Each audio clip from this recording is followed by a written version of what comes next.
Did you know that there are different types of diabetes? Hello everyone, my name is Timothy, and I hope you are all having a great day. I myself have diabetes and I know a lot about the disease.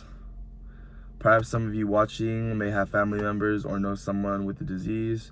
Today I'm going to be educating you guys specifically on type 1 diabetes.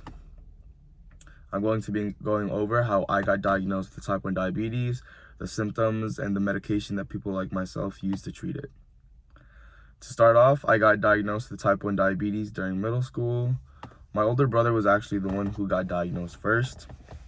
After my brother got diagnosed, my mom bought a blood sugar testing kit to test the rest of my family's blood sugar. Mine was the only one that was high.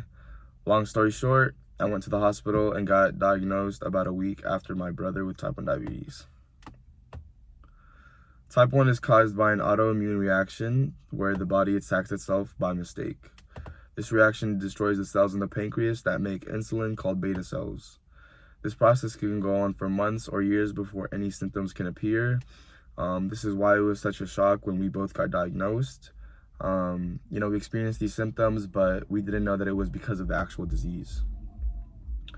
Moving on, what is type 1 diabetes and its symptoms? Type 1 diabetes is a condition where the pancreas, which is an organ in our body, produces little to no insulin.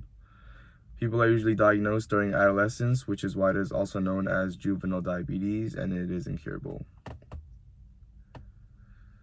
Symptoms of type 1 diabetes include excessive urination, blurry vision, and feeling weak or tired. Another symptom that I personally experienced was unintentional weight loss. This is due to the sugar that we eat in the bloodstream not being able to be consumed by the cells. So the purpose of insulin is to actually bring sugar into the cells, but people with type 1 diabetes don't produce insulin. Hence why people have symptoms of feeling weak or tired because their cells aren't using the glucose, and why excessive urination happens due to the body trying to flush out the sugar in the bloodstream. I experienced all of these symptoms but didn't realize it at the time that it was because I had type 1 diabetes, like I mentioned earlier.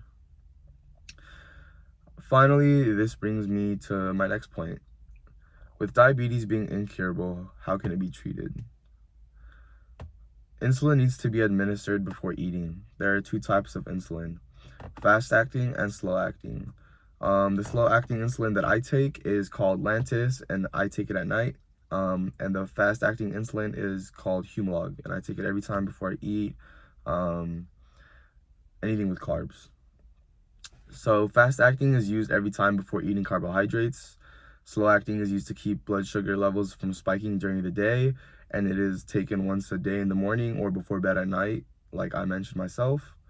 Administering how much insulin depends on the person with type 1 diabetes and their insulin to carbohydrate ratio. Hyperglycemia happens when too little insulin is administered for how many carbs were eaten, and high blood sugars over time can lead to complications. The same goes for hypoglycemia or low blood sugar.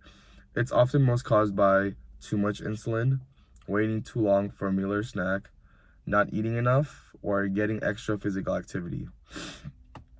I want to use a personal example. So I'm a very active guy. I go on like 4-mile runs, maybe like once or twice a week, and I go to the gym.